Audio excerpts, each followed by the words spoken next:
السلام عليكم ورحمة الله. بسم الله الرحمن الرحيم. لا حول ولا قوة إلا بالله العلي العظيم. الحمد لله رب العالمين. وصلى الله على سيدنا ونبينا أبي القاسم المصطفى محمد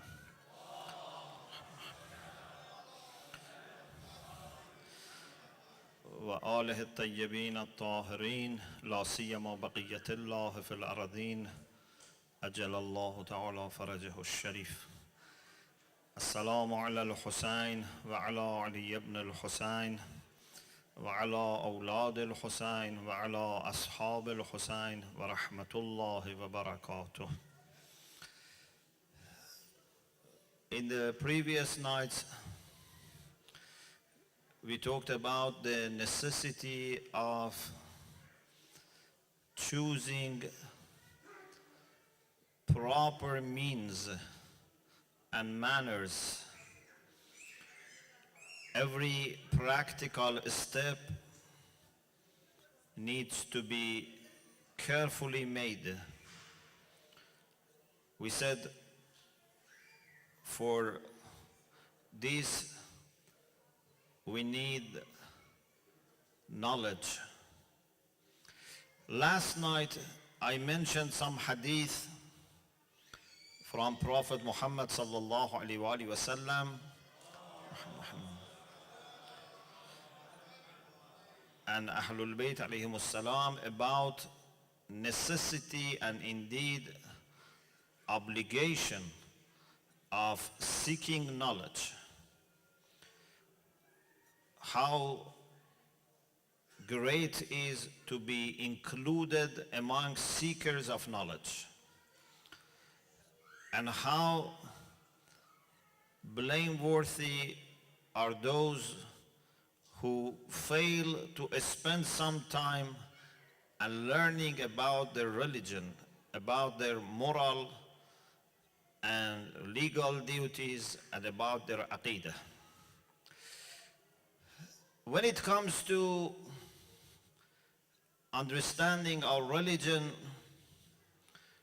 we know that there are different aspects and there are different levels, some of which every person is supposed to inquire, to study, to do some research, to ask questions, to read books, to come to a clear conclusion.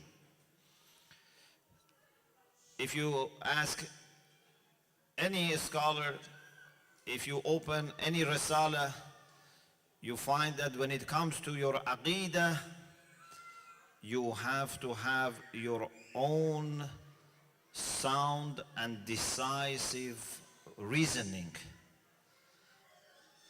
I am not supposed to say, I believe in God because my parents told me, or I believe in Islam because this is the way I have been brought up.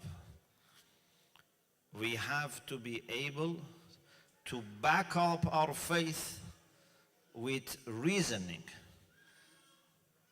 Especially in the school of Ahlul Bayt, we have this firm belief that faith, it's not just a matter of adoption.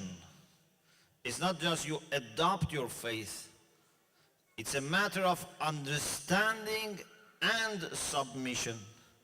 Part of it relates to intellect, part of it relates to heart, and result of it is seen in your actions. Heart, mind, and actions should all be involved so that we can have iman, we can have faith. So every person is supposed to study about his or her aqidah. There's a famous story that Rasulullah sallallahu alaihi wasallam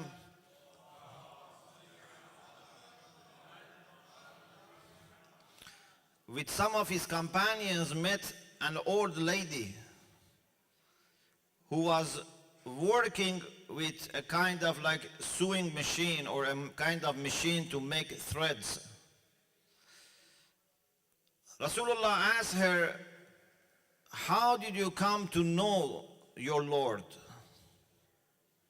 How did you come to believe that you have a creator? She said, I know that when I move the handle of this machine, it works. And when I stop, it stops. So there must be a mover for the motion of the machine. And this world is the world of motions. So there must be a mover. This is very similar to the famous argument of Aristotle, which is the argument known as the prime mover or unmoved mover. In any case, Rasulullah said, "Alaykum bideen al-ajaiz." You must try to have a kind of faith and religiosity which is like this old lady. Her old age has not caused problem in understanding and reasoning. Indeed, she is very wise and well equipped with argument. This is what everyone is supposed to do. You need to spend some time to learn your aqa'id properly, especially in this age that fortunately or unfortunately, or perhaps for some people fortunately and for some people unfortunately, we are exposed to many different ideas. People who believe in superstitious ideas, they are on one side of the spectrum, and there are people who don't believe in anything. They are full of doubt, especially in the postmodern culture. There is an idea that you cannot establish any certainty. So we have to be very much equipped with reasoning and understanding.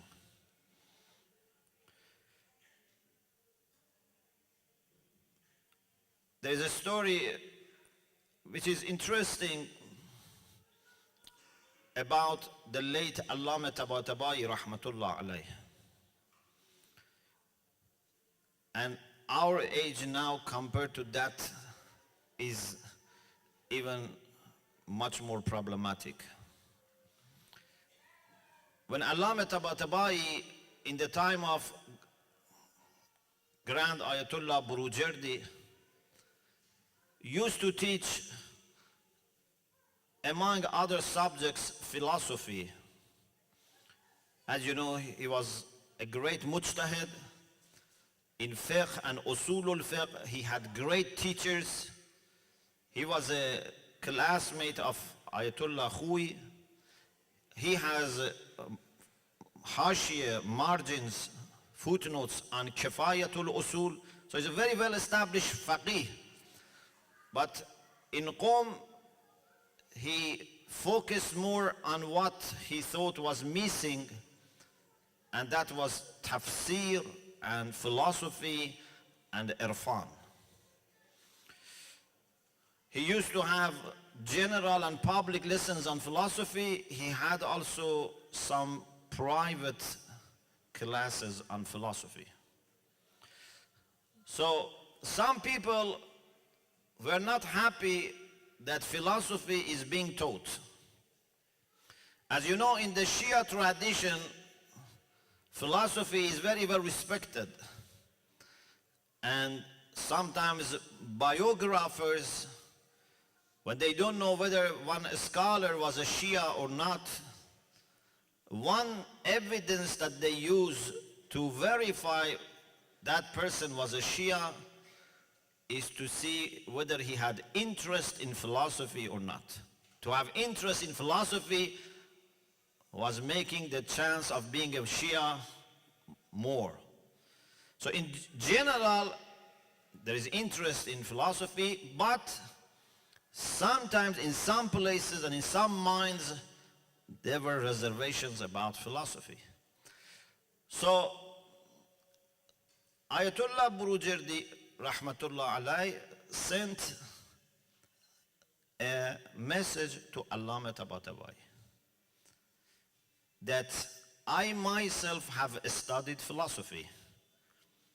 In Isfahan, we had great teacher like Jahangir Khan Qashqai, and I have learned myself philosophy. But it used to be not public. It used to be only for small and selected people. Because you know, when you teach philosophy to the people who don't have the capacity or background, there is a risk.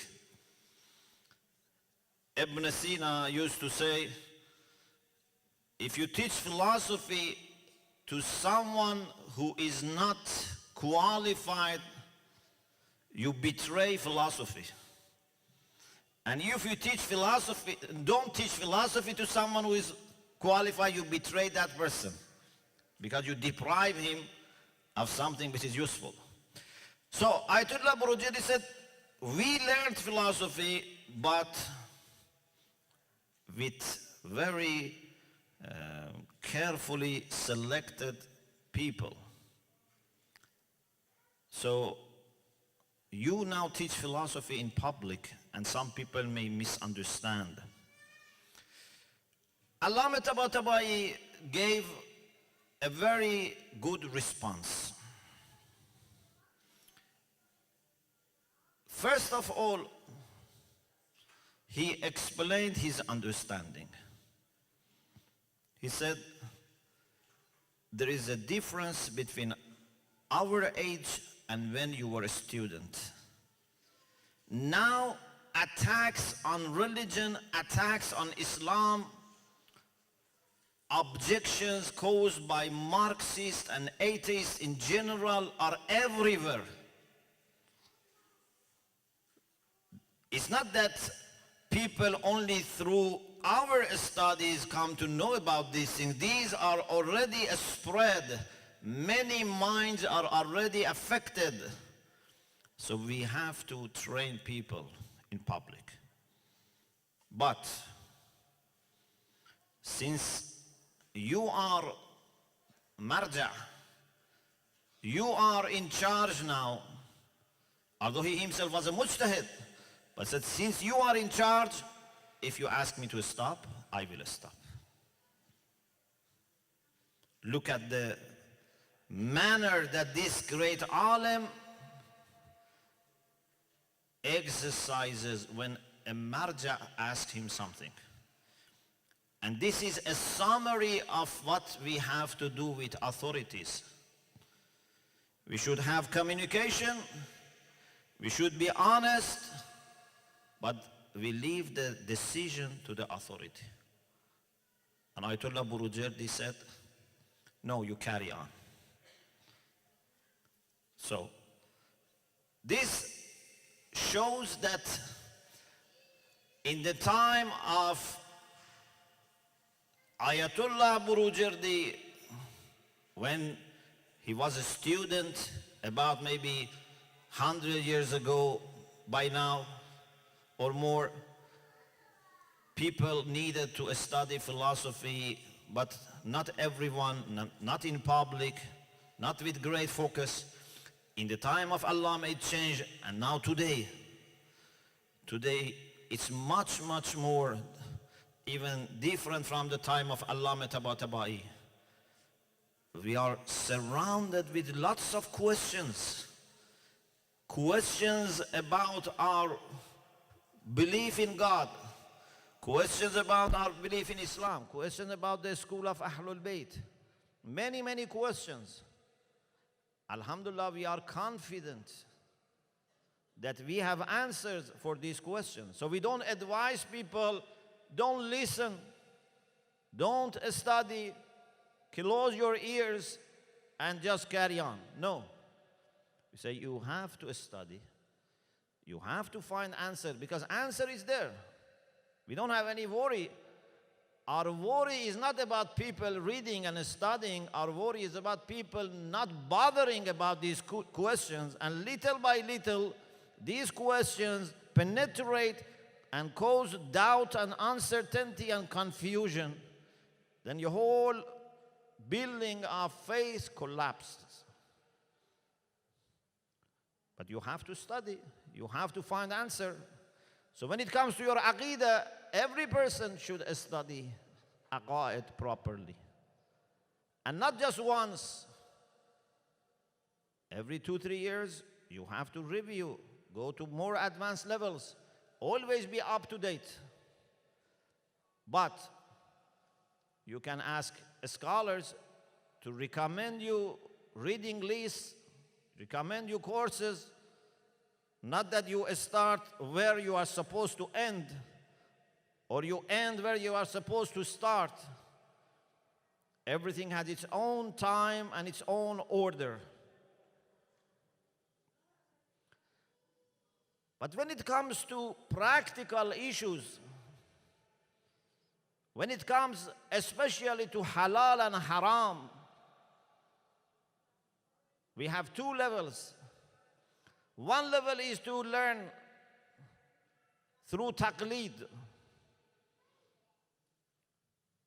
We find out who is the most qualified marja. Sometimes when I talk to non-Muslims about the school of Ahlul Bayt, I say we have a very democratic system. We need to have an authority, but we choose who is the authority. Even parents cannot dictate to their children who your marja is. Sometimes in one home, father follows one marja, mother another marja, maybe children different marja. Of course, if they could come to the same conclusion, could make it easier, but at the same time, we have to appreciate that in the end of the day, it's every person's choice, and he needs only to answer to Allah subhanahu wa ta'ala. Of course, every choice has to be made in a responsible way. You cannot say, I follow this marja because I like his, I don't know, appearance, or I like his, accent, or he's more, known to me only. No. You have to have good reason. You have to establish who is most knowledgeable, who is pious, who has recognition of ulama. You have to look into their credentials, but in the end of the day, it's your choice. No one is making this choice for you. So it's a very democratic system. But on the other hand, it's very carefully planned. It's not a matter of taste. It's not a matter of personal opinion. You have to have facts to back up your choice. So here it's not very difficult. I hear sometimes from people who come and ask me questions, and I ask them the first question, if something is not universal, if something is not accepted by all maraja, the first question is, I ask, who is your marja? And many, many times people give me an answer right away, but sometimes, unfortunately, people don't have any marja. And they try to say, for example, I used to have marja, or I, ask different people. This is very simple and straightforward. Either you are yourself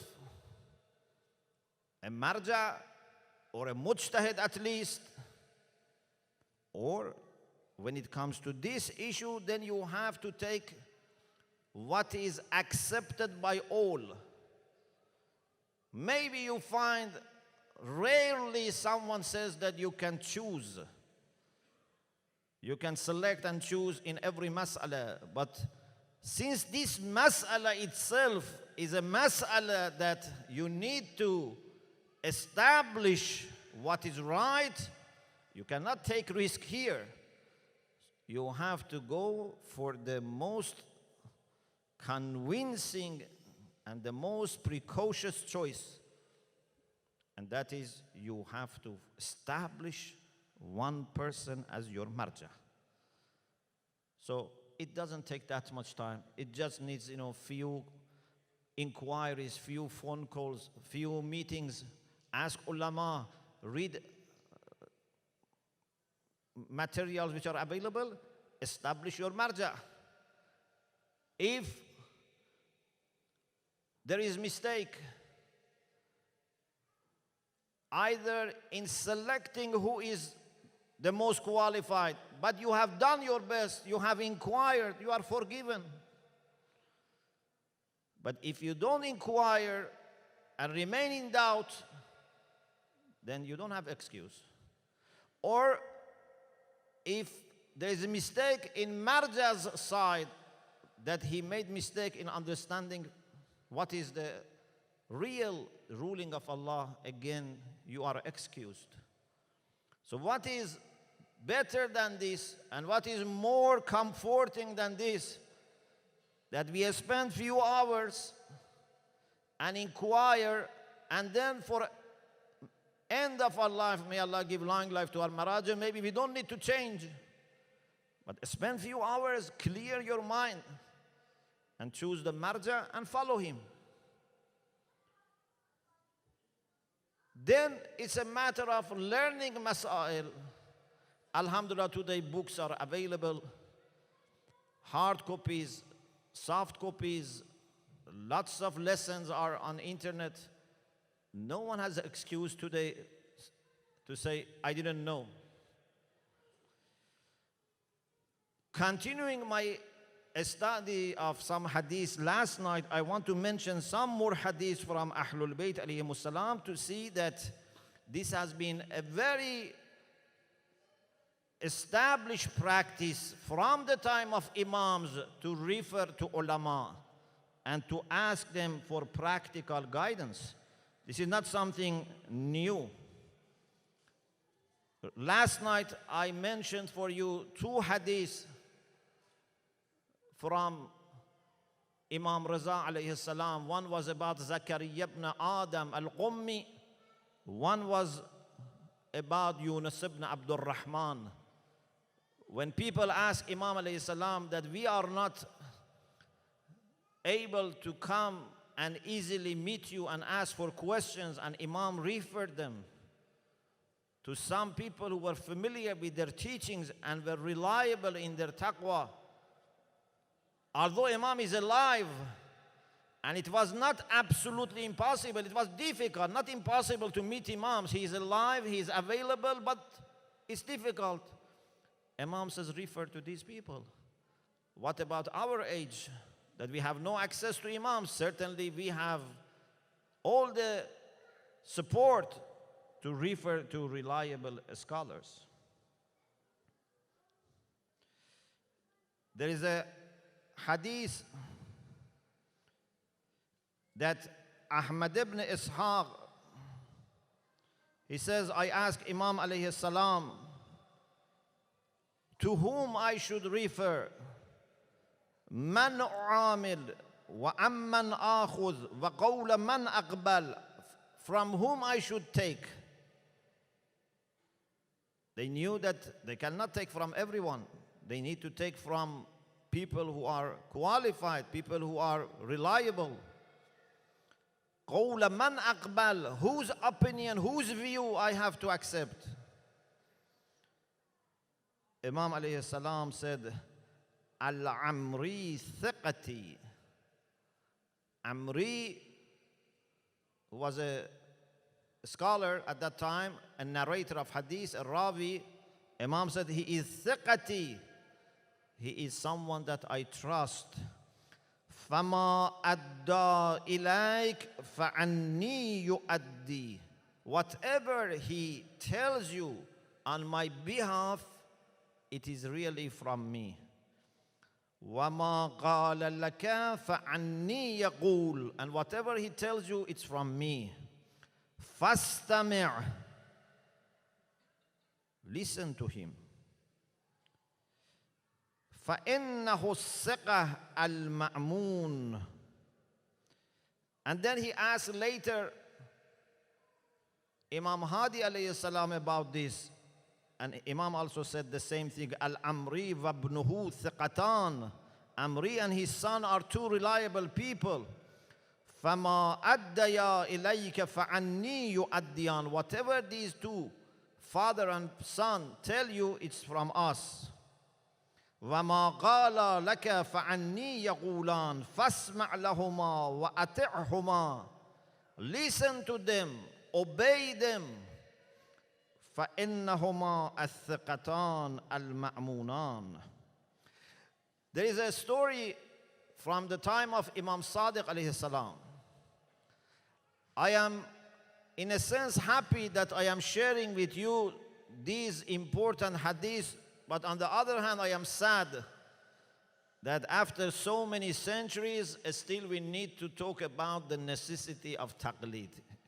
Because by now, no one should be in doubt about this, but unfortunately there are people who are not aware and they question. So we have to review this established practice. Imam Sadiq alayhi salam told a person called Ma'adh ibn Muslim, who used to sit in masjid, in Jami', the big masjid of the city, and answer to people's inquiries about religion. He was a Shia, he was a follower of Imam Sadiq, and Imam Sadiq was aware of what his companions do, and when Imam met him, asked him a very good question, which is helpful for us today. He said, "Balagani annaka taq'udu fil jami' fatufti an-nas."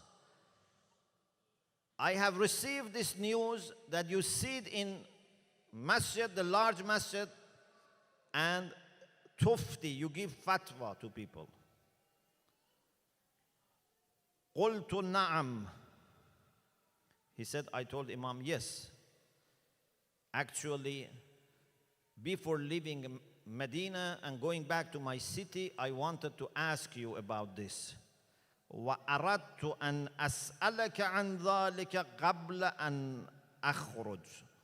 Before I leave, and I think it was meaning leaving this city, I wanted to ask this, about this. And then he explained what he does. He said, إِنِّي أَقْعُدُ فِي الْمَسْجِدِ. I sit in masjid, فَيَجِيءُنِ الرَّجُلُ. Someone comes to me, فَيَسْأَلُنِي عَنَ الشَّيْءِ, and ask me a question. People can be your followers, people can be followers of other mazahib. فَإِذَا عَرَفْتُهُ بِالْخِلَافِ لَكُمْ. If I know that he is not a Shia, he follows other people, أَخْبَرْتُهُ بِمَا يَفْعَلُونَ. I inform them according to his own madhab. I have to be honest, he is not a Shia, so I tell them advice according to their own mazhab. وَيَجِيءُنِ الرَّجُلُ أَعْرِفُهُ بِمَوَدَّتِكُمْ وَحُبِّكُمْ. And sometimes a person comes that I know he loves you, he's your follower. فَأُخْبِرُهُ بِمَا جَاءَ عَنْكُمْ. Then for these people who come to me, I know they are Shia, I answer according to your opinion, according to what I have received from you. وَيَجِيءُنِ الرَّجُلُ لَا أَعْرِفُهُ وَلَا أَدْرِي مَنْ هُوَ. Sometimes people come and I don't know. They follow you or they follow other madhahib. And I cannot also ask them because there was a time that they had to exercise taqiyya. So what should I do? He says, this is my style. If you agree, I can continue. He says, يجيء الرجل لا أعرفه ولا أدري من هو. A person comes to me, I don't know him. فأقول. Then I say in this way. جاء عن فلان كذا وجاء عن فلان كذا فأدخل قولكم فيما بين ذلك. I give them different opinions. I say, so and so has said this, so and so has said this, but I make sure that among the views that I tell him, it's your view. I cannot only tell them your view because they might not be accepting your view, and I cannot ask them, but I make sure that I put your view among the views. Then Imam alayhi salam said, do the same, continue.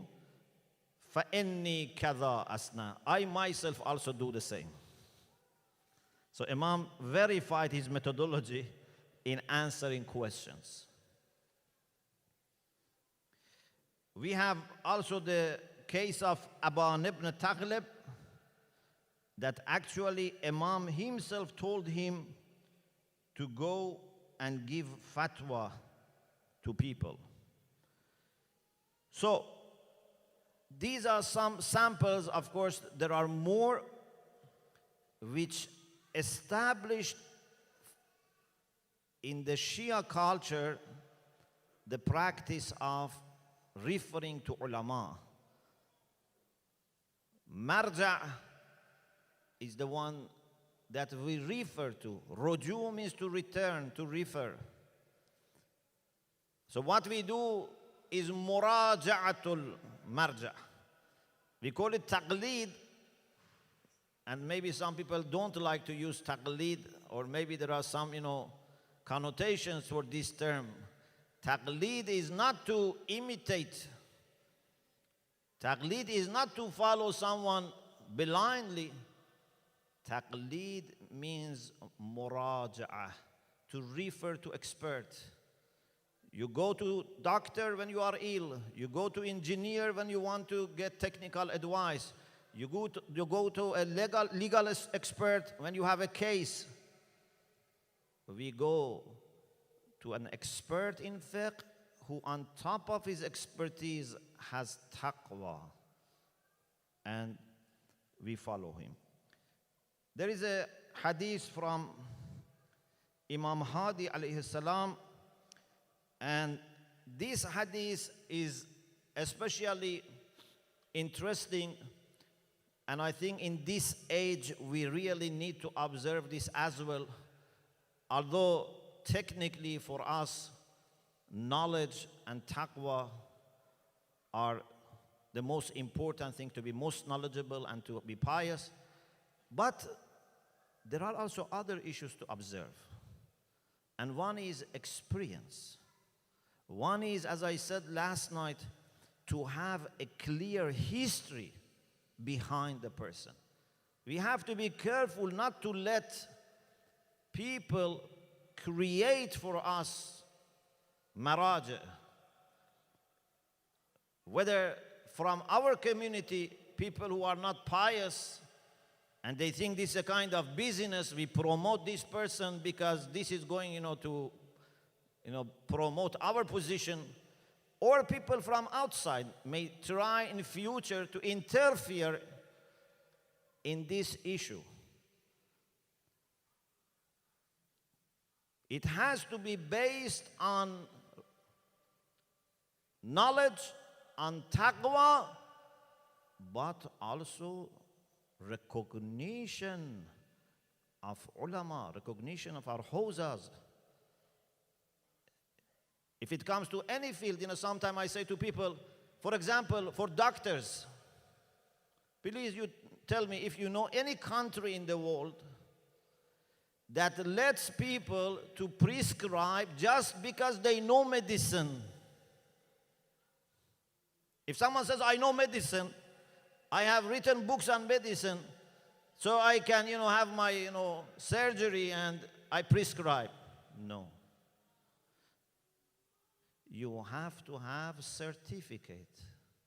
You have to have recognition from medical societies, from universities who teach medicine. It's not just enough you say, I have, knowledge. Sometimes people, maybe in future come, in some places maybe they have already come, they put themselves in this sacred position, and you see they have no recognition.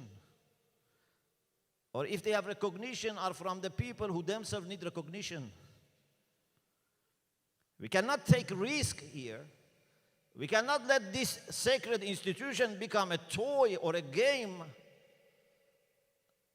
When someone is marja, means behind him there are hundreds of mujtahids who can say this is established mujtahid and in a position of a'lamiyah. It cannot be any person, even if that person is very clever, very intelligent, very nice, maybe very good person. Sometimes people themselves make mistakes. It's not that necessarily they have bad intentions. Sometimes they make mistakes because they are not that much experienced. One of the good things about being in major hawzas is because there are great scholars, you feel very humble. When you are in a city in which there are lots of maraja, mujtahids, you think you are a student. But when you come outside and you are in a city that everyone is, at your level or little less or more, then you may be confused. You think, oh, mashallah, I am a'lam, I am mujtahid, I have my opinion. We have to be very careful. So sometimes people may make themselves mistakes. Even in this history, I am sure you are aware that there have been people who claim to be Mahdi. Even in Sunni world, we have this. There have been people that claimed to be Al-Mahdi, with the promised Mahdi. And some people, for them, this was claimed. Some people themselves claim this. And Ayatollah Mutahari has an interesting point, because some of these people were also very good people, very pious people. We have some people in the descendants of Imam. He says something very interesting. He says sometimes these people themselves were confused because they were very nice, very, very pious, and everyone respected them. Then they started believing. So I don't want to say everyone who claims to be a mujtahid or marja is a bad person, but that's between him and Allah subhanahu wa ta'ala. We as a community have to be very alert, very careful. Imam Hadi alayhi salam says,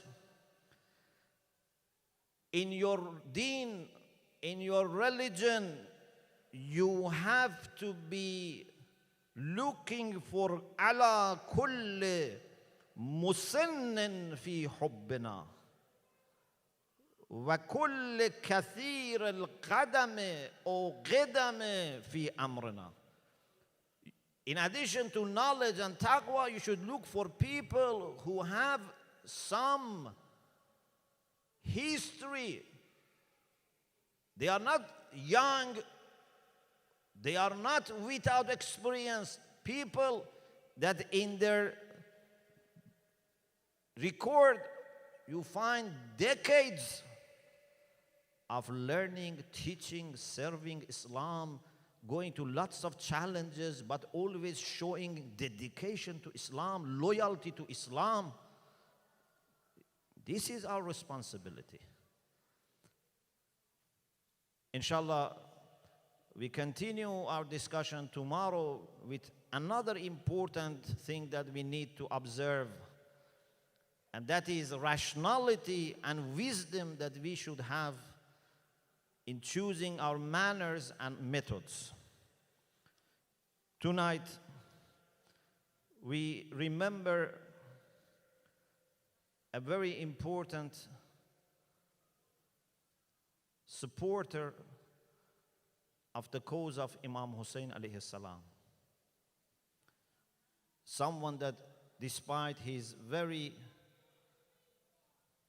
young age, supported Imam Hussein alayhi salam.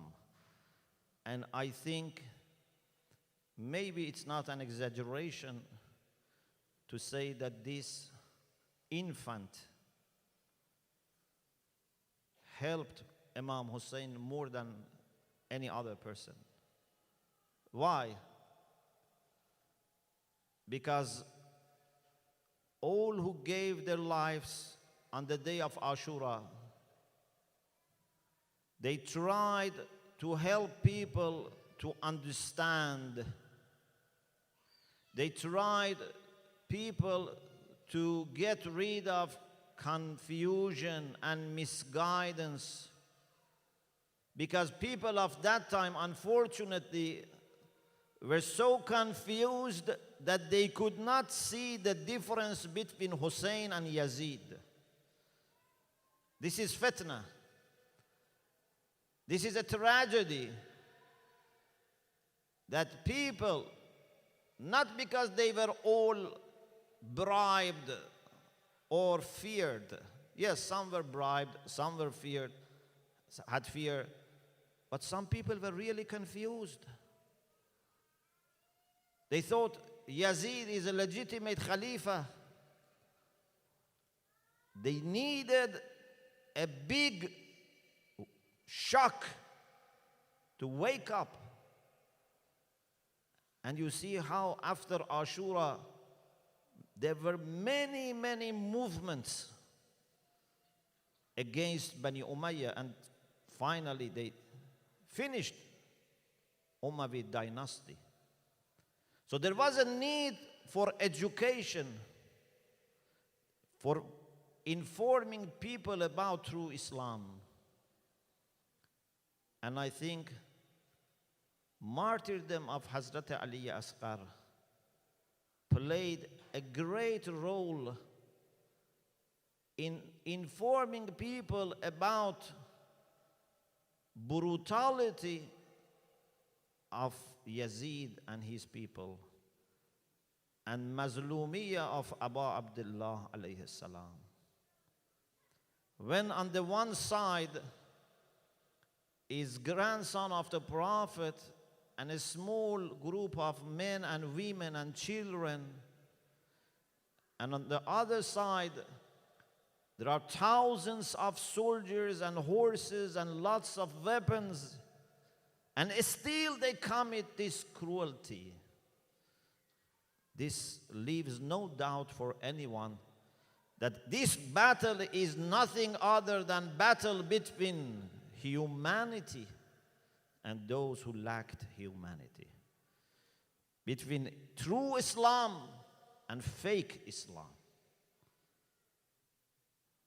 So we remember tonight this great supporter of the cause of Imam Hussein alayhi salam. Just to have a little contribution, inshallah we'll listen to our brother. I would like to read what we have in the book of Maqtal about Hazrat Ali Asghar. There are, as you know, different versions. According to Tazkirah, he says, لما رآهم الحسين عليه السلام مصرين على قتله after everyone was killed, the companions, the members of the family of Ahlul Bayt, and Imam Hussein was alone, and he realized that they want to kill him. أخذ المصحف ونشره وجعله على رأسه. Imam Hussein alayhi salam took Quran and opened the Quran and put on his head, so that if there is anyone who has a little of love for Islam, love for Quran, love for Prophet, maybe this would awaken him. وَنَادَى بَيْنِي وَبَيْنَكُمْ كِتَابُ اللَّهِ وَجَدِّي مُحَمَّدْ رَسُولُ اللَّهِ. Between me and you, I have two witnesses. I have the book of Allah, I have Rasulullah. Observe these two and tell me, بِمَ تَسْتَحِلُّونَ دَمِي. Why you give yourself right to kill me? Why you don't see value in my life? What has given you permission to kill me? Then Imam Hussein alayhi salam heard the cry of Ali Asghar. فأخذه على يده وقال يا قوم إن لم ترحموني فارحموا هذا الطفل. If Quran is not going to awaken your conscience, if Rasulullah is not going to awaken your conscience, perhaps this infant is going to awaken you. فرماه رجل منهم بسهم فذبحه. But to surprise of Imam Hussein alayhi salam, Harmal shooted the arrow to the very little neck of Ali Asghar, and the narrator says فَذَبَحَهُ. He doesn't say قَتَلَهُ only, he says ذَبَحَهُ. فجعل الحسين يبكي ويقول اللهم احكم بيننا وبين قوم دعونا لينصرونا فقتلونا. Oh Allah, you be the judge between us and these people who invited us to help us, and then they killed us. Allah la'natullah ala al-qawm al-zalim.